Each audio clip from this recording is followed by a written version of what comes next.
എറണാകുളം കോലഞ്ചേരിയിൽ മദ്യലഹരിയിൽ ജീപ്പുമായി അഭ്യാസം നടത്തിയ കരാർ ജീവനക്കാരനെതിരെ നടപടിയെടുത്ത കെഎസ്ഇബി. ഓഫീസിന് മാനക്കേടുണ്ടാക്കിയതിനാണ് ഡ്രൈവറെ ജോലിയിൽ നിന്ന് പറഞ്ഞുവിട്ടത്. വാഹനങ്ങളെ കടത്തിവിടാതെ റോഡിൽ തലങ്ങും വിലങ്ങും ജീപ്പ് ഓടിച്ച ഇയാൾ ഓവർടേക്ക് ചെയ്യാൻ ശ്രമിച്ച വാഹനങ്ങളിൽ ഇടിച്ച ശേഷം നിർത്താതെ പോവുകയായിരുന്നു.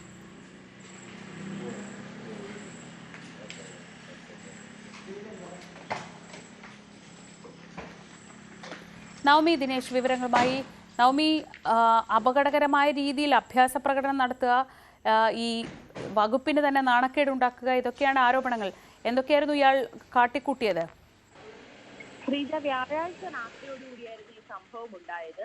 പെരുവമൂടി സ്വദേശിയായ ഡ്രൈവർ ഈ കെഎസ്ഇബി ഓഫീസിലെ വാഹനവുമായി വീട്ടിലേക്ക് പോയി. തിരികെ മദ്യപിച്ചു വരുന്നത് വഴിക്ക് റോഡിൽ അഭ്യാസ പ്രകടനങ്ങൾ നടത്തുകയും ഓവർടേക്ക് ചെയ്യുന്ന വാഹനങ്ങളെ ഇടിക്കുകയും അമിത വേഗതയിൽ പായുകയും ഒക്കെ ചെയ്തിരുന്നു. ഈ അപകടത്തിൽപ്പെടുന്ന വാഹനങ്ങളെ നിർത്താതെ പോലും ഇയാൾ അപകടകരമായിട്ടുള്ള രീതിയിൽ വാഹനം ഓടിച്ച് മുന്നോട്ട് പോയി. ഒരുപാട് വാഹനങ്ങൾ ഇയാളെ പിന്തുടർന്നുവെങ്കിൽ പോലും പിടികൂടാൻ കഴിഞ്ഞില്ല.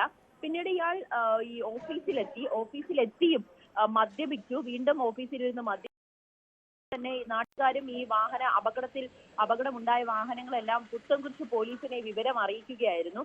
പിന്നീട് നാട്ടുകാരെല്ലാം ഈ ഓഫീസിന്റെ മുന്നിലെത്തി വലിയ രീതിയിൽ പ്രതിഷേധമുണ്ടാക്കിയെങ്കിലും ഇയാൾ ഓഫീസിൽ നിന്നും പുറത്തേക്ക് ഇറങ്ങി നാട്ടുകാരെ ഭീഷണിപ്പെടുത്തുന്ന ഒരു സാഹചര്യമായിരുന്നു. അപ്പോഴെല്ലാം ഇയാൾ അമിത മദ്യപാനത്തിലായിരുന്നു എന്നാണ് ലഭിക്കുന്ന വിവരം. പിന്നീട് പോലീസ് 12 മണിയോടുകൂടി പുത്തൻകുരിശ് പോലീസ് ഇവിടേക്ക് എത്തി ഇയാളെയും ജീപ്പിനെയും കസ്റ്റഡിയിൽ എടുക്കുന്ന സാഹചര്യമായിരുന്നു. എന്തായാലും കരാർ ജീവനക്കാരനായിരുന്നു കെഎസ്ഇബിയിലെ.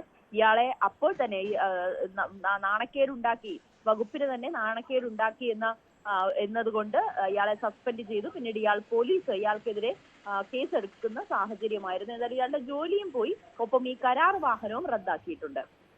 ശരി, നവമി ദിനേശാണ് വിവരങ്ങൾ നൽകിയത്. മദ്യലഹരിയിൽ വലിയ രീതിയിൽ പ്രശ്നങ്ങൾ ഉണ്ടാക്കിയ ആൾക്കെതിരെയാണ് ഇപ്പോൾ കെഎസ്ഇബി നടപടിയെടുത്തത്. തലങ്ങും വിലങ്ങും ജീപ്പ് ഓടിച്ചു, ഓവർടേക്ക് ചെയ്യാൻ ശ്രമിച്ച വാഹനങ്ങളെ ഇടിച്ച് നിർത്താതെ പോയി. അങ്ങനെ മൊത്തം റോഡിൽ ഭീതി സൃഷ്ടിച്ച് ഇയാളെ ജോലിയിൽ നിന്ന് തന്നെ പറഞ്ഞു വിട്ടിരിക്കുന്നു.